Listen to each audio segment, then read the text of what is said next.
Premier Willies Mchunu is back on his feet after collapsing while delivering his State of the Province address earlier today.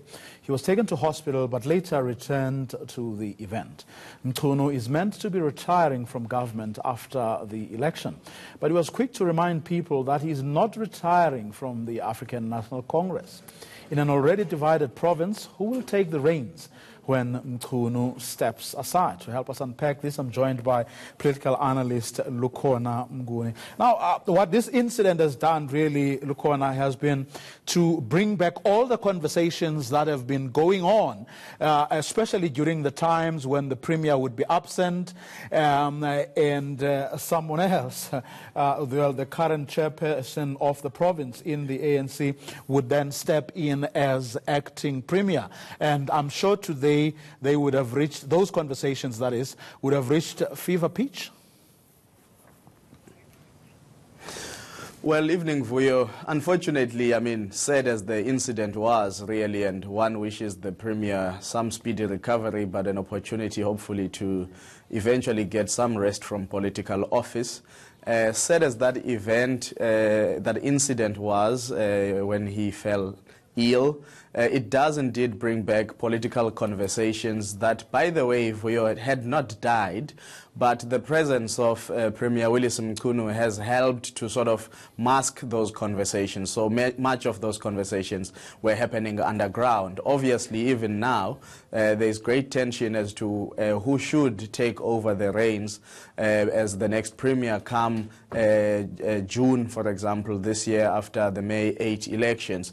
And that has always centered around a fight, a battle for political power that is seen by those who believe that the MEC for Kokta is ready and it's a woman in Nomusa Dube Ncube, that she should be the next Premier. And of course, some people feel that the current chairperson of the organization, the ANC, can't be overlooked if the ANC actually amasses the necessary majority to remain in power, and therefore Sihle Zikalala is touted as the next Premier.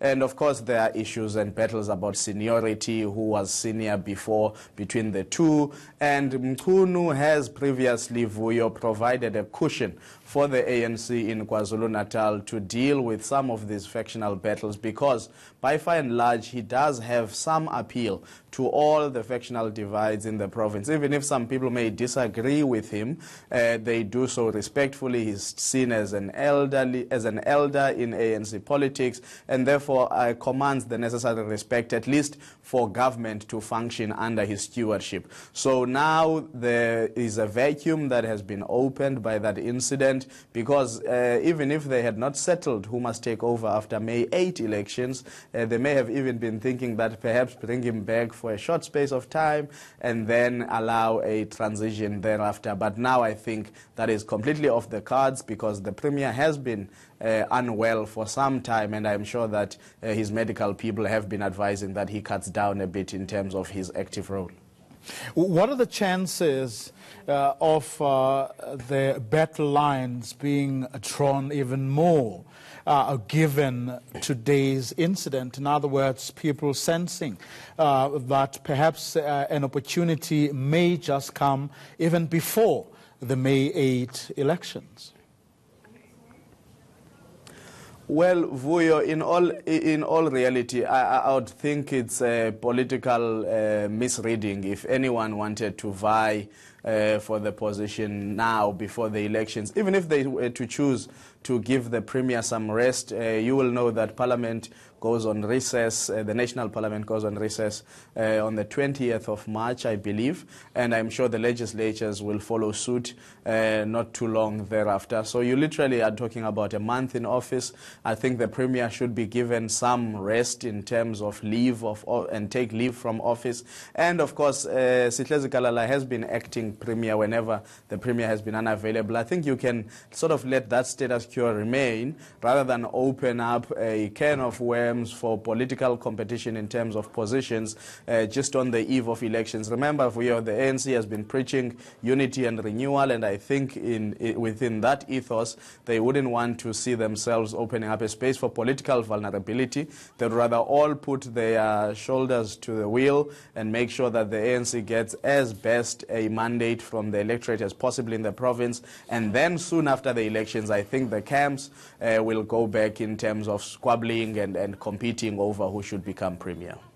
And what are the chances, let's say the province does somehow manage to make it to the election without big fights and ugly incidents.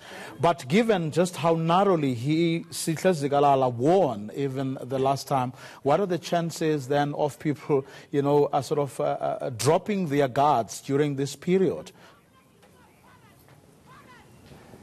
Well, you'll remember, Vuyo, that in the intervening period between Sihle Zikalala winning his re-election as provincial premier and where we are now, there is always an evolution that takes place in terms of factions and the realignment, really, of interest groups within the organization, particularly in KwaZulu-Natal, where there's always been some level of contestation among leaders. And I think, if you look, for example, at how someone like Mike Mabuya Kulu has been weakened, particularly after the raiding of his home by the Assets Forfeiture Unit and making sure that they acquire some of his assets to their side because of the criminal charges that he is facing.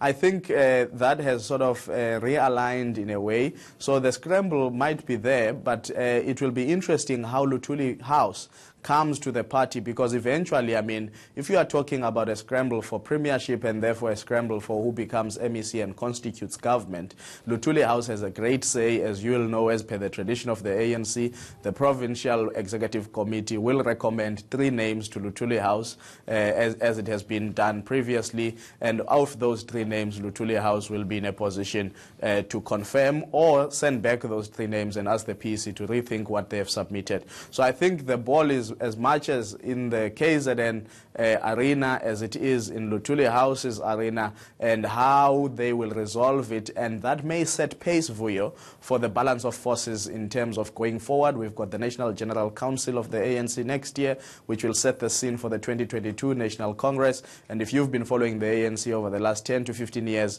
you would know that these events tend to be pacemakers for things to come. And therefore, I think it's going to be interesting what is going to happen in the province, squabbling for these positions, and how Luthuli House comes to the party to resolve them, to set the pace, and probably try and align the interests of head office with a province that remains the biggest province of the ANC in the country. That's why we're going to leave it for this evening. Our political analyst coming through to us live from our Durban studios. Deputy